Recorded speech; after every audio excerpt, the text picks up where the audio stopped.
What are we doing up here? Oh I no! think I'll What a hang flat around. feeling! Do you think I'm a Look! sandworm? Birdies!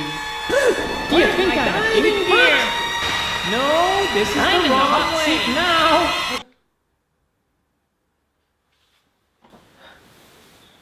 I don't know why I'm still having these bad dreams. They said once I had finished the Hugo games, these horrible nightmares would stop.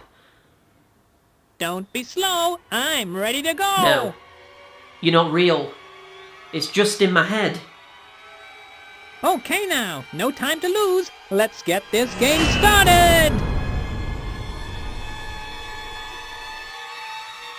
No. They made more Hugo games on PS2? Will this nightmare ever end?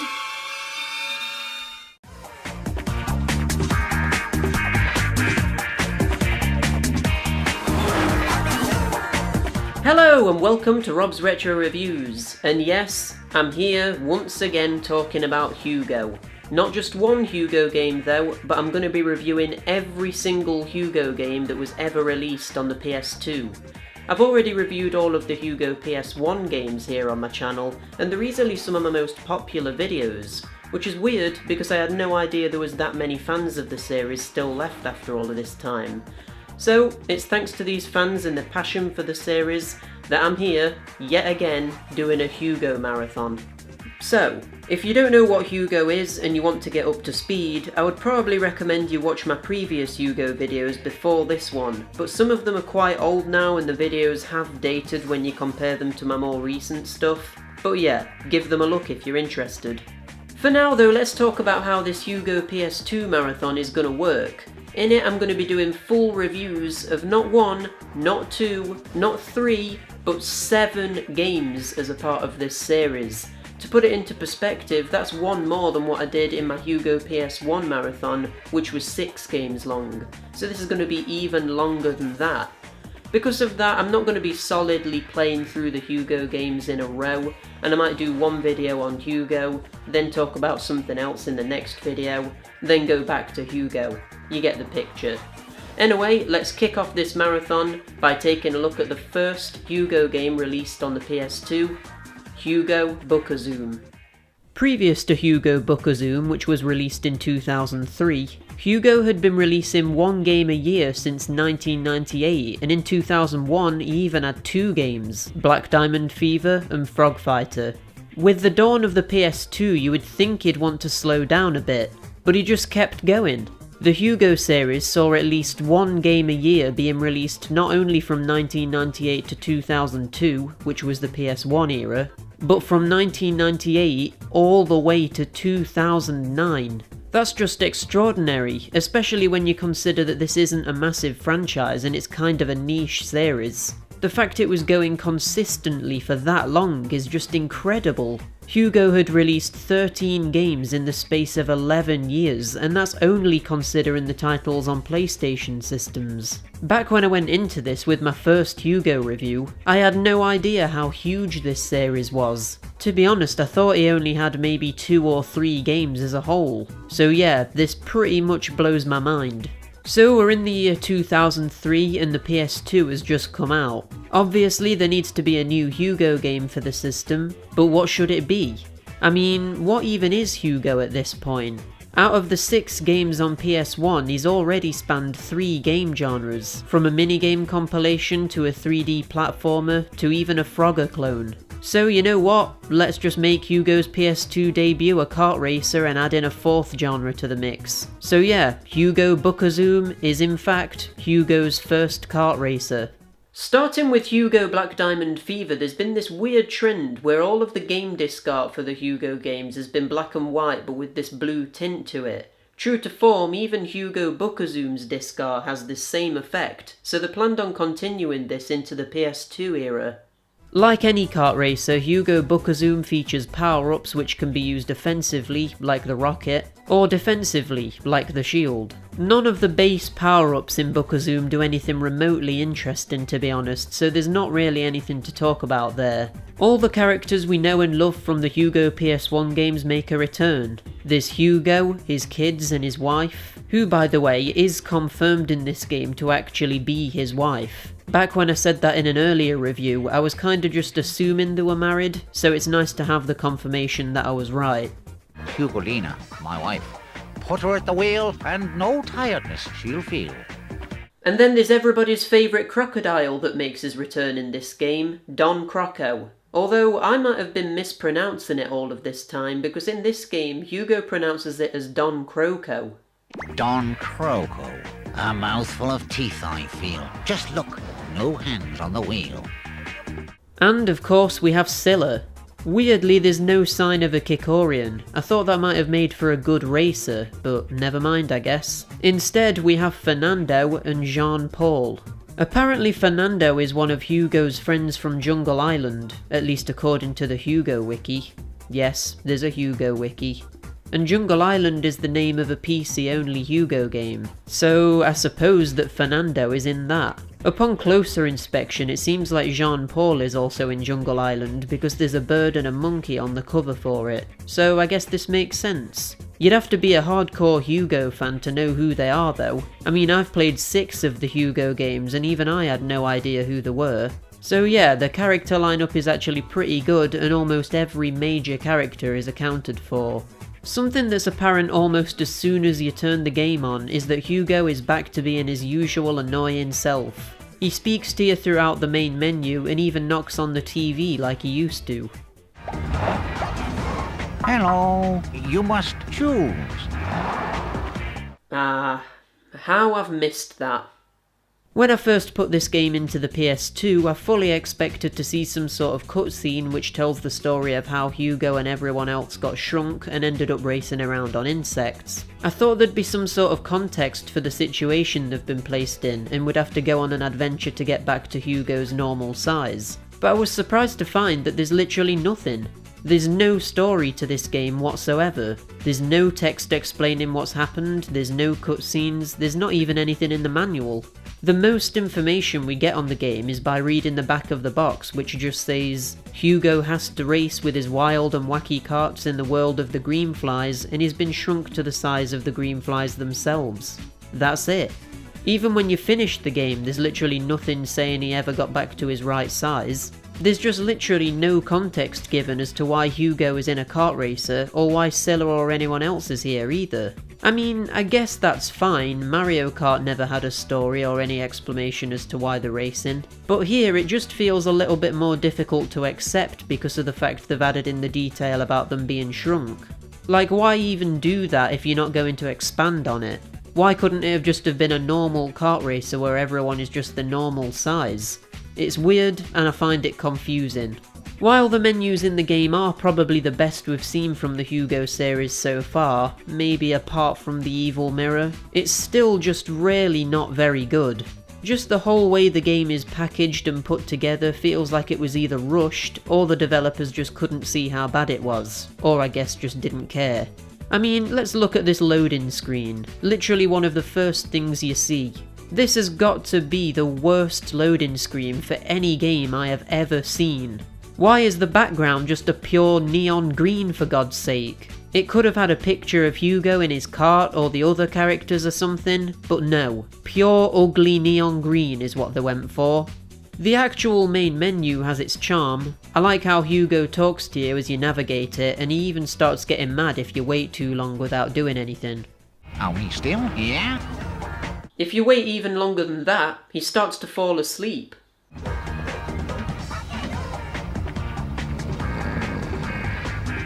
Oh, sorry. But then you dive deeper and find the character select screen, which is just boring and ugly to look at. Normally a kart racer would have a grid with loads of character icons and it'll fill up with the more characters you unlock, which is satisfying and it gives you a sense of progression. But here you just scroll through a menu and then the character model appears. It's just not very intuitive or nice to look at. The stage selection is exactly the same as this too. It's just not dynamic or exciting enough for a kart racer. The screens when you win a race or unlock a character or a level are also very low in production value and pretty much just consist of a text box. There's no music or no character model that appears or anything to make it seem like more of an event. It's just some text and then you move on. The whole thing just feels very unrewarding. More time should have been spent on making the game's presentation a lot better. Even before we've properly started playing the game, the cracks are beginning to show. And believe me, it doesn't get much better.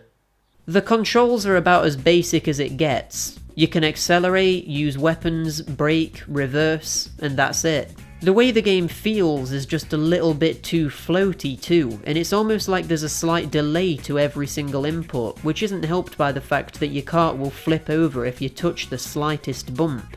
It never feels like you're 100% in control at any time because of this, and that's a huge problem for any racing game.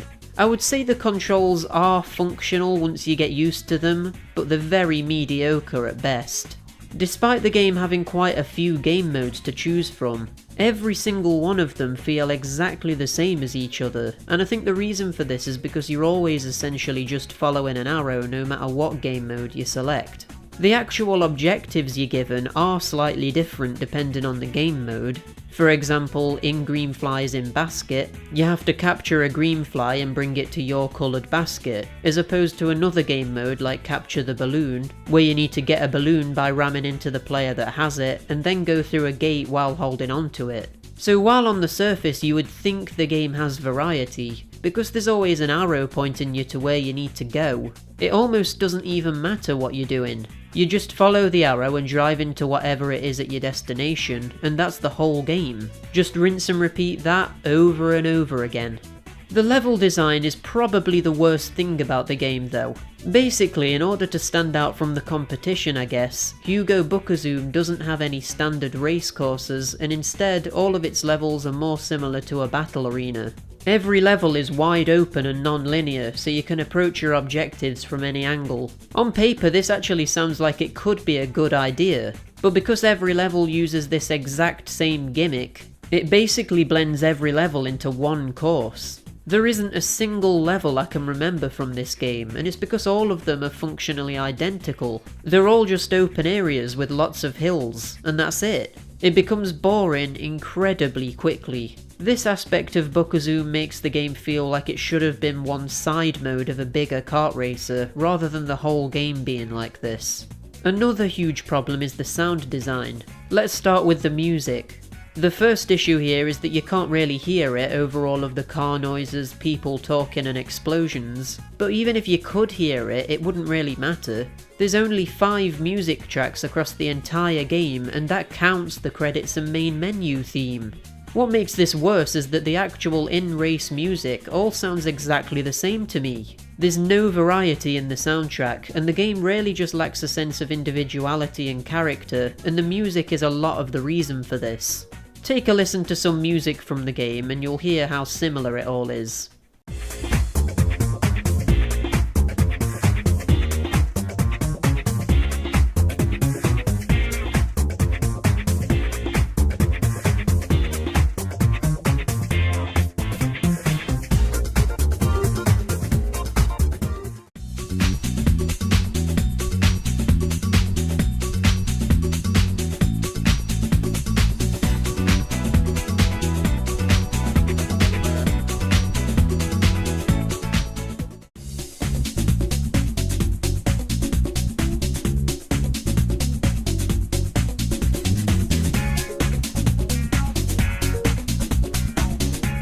Then we have quite a major issue with the game's overall structure.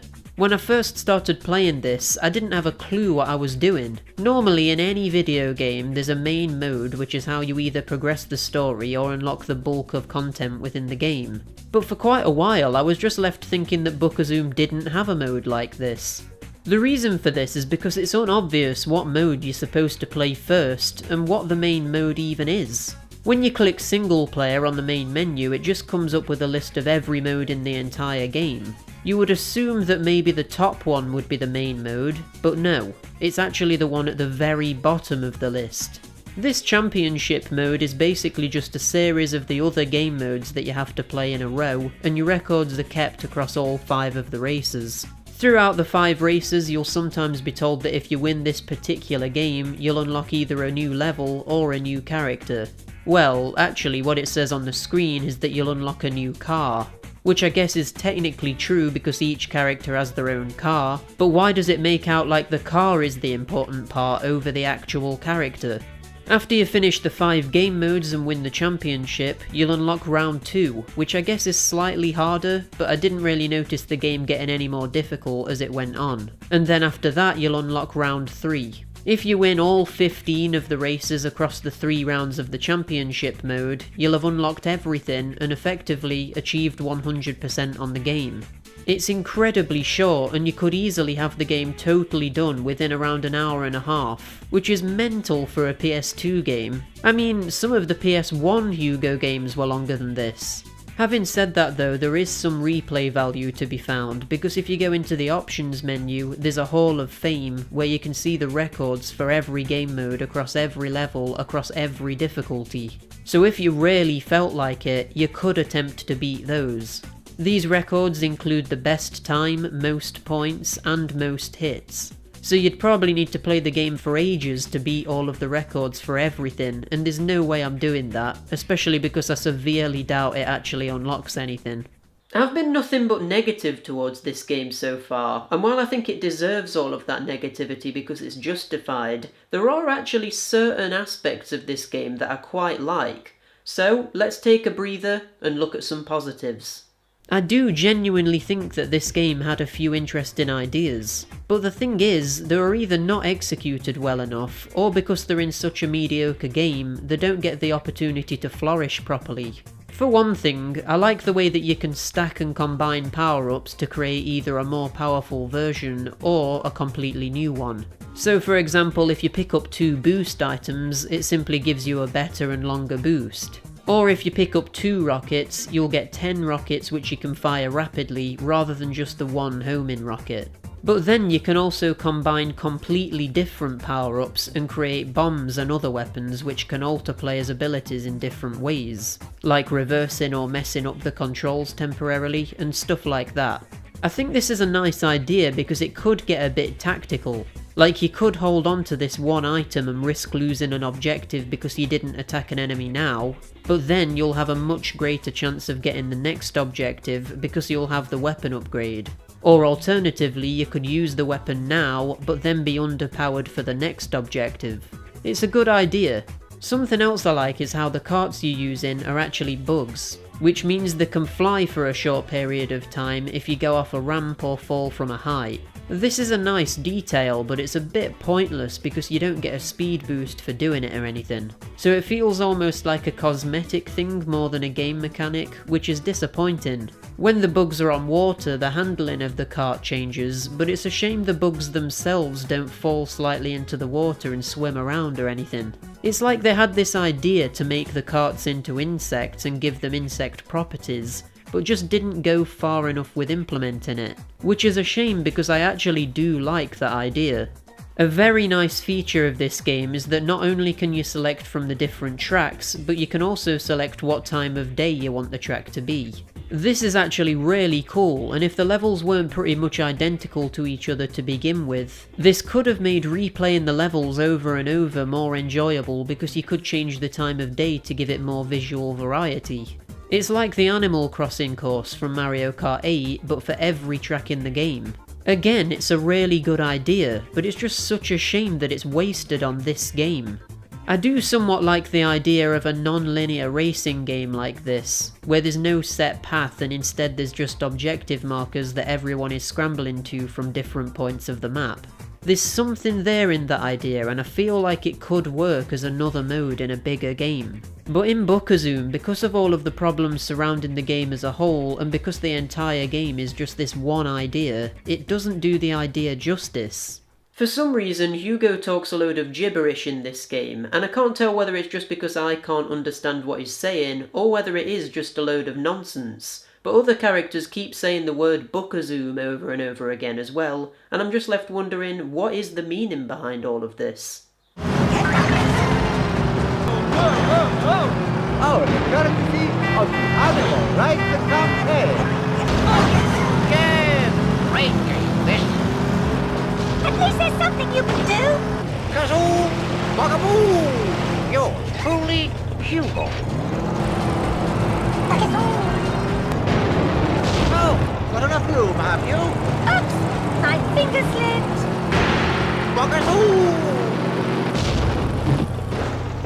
Being a kart racer, Bukkazoom does have a multiplayer mode. It doesn't support any more than 2 players though, but to be honest, who out there is going to be wanting to play this with other people really? So I don't think that's too much of a problem. The multiplayer is basically just the same as the single player, where you choose a mode and take part in a race with another person. There's nothing really more to it. It works fine enough, but there's nothing special about it. There's no battle mode or any team races or anything like that. It's quite bare bones really, but the least you can say about it is that it works. Plus, out of the Hugo PlayStation games, this officially makes Hugo Bukkazoom the first truly multiplayer game in the series. The first and second Hugo games say that they're multiplayer, but really all that consists of is passing on the controller after you've had a turn, so I don't count that. I'm giving Hugo Bukkazoom a 3 out of 10. It's by far below average, and when you look at much older kart racers, it just doesn't hold a candle to them. And that's without considering kart racers coming out at the time. While the open level design is an interesting concept, not enough is done with it to warrant a full game being based around it. And what we end up with is a forgettable kart racer with bland levels, repetitive game modes, and uninspired gameplay. There's not even an element of story to tie the experience together. The presentation is awful, and it's just way too short. The best thing you can really say about the game is that it's functional. It's a game, and you can play it. But I don't really see any reason why you would. The noises that the language select screen makes sums up the whole experience, really.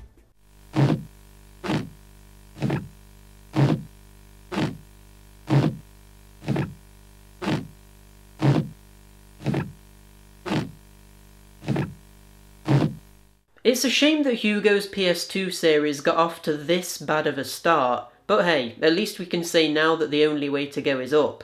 So, join me next time for the next Hugo game in the series, where we'll be taking a look at Hugo Cannon Cruise. I mean, it's gotta be better than Hugo Bukkazoom, right? Right? Thanks so much for watching. A lot of people have been wanting more Hugo content from me for a very long time now, so I hope the wait was worth it, and I hope you're looking forward to all of the other Hugo reviews coming soon. Let me know in the comments what you think to Hugo Bukkazoom and what your favourite Hugo PS2 game is, and until next time, bye!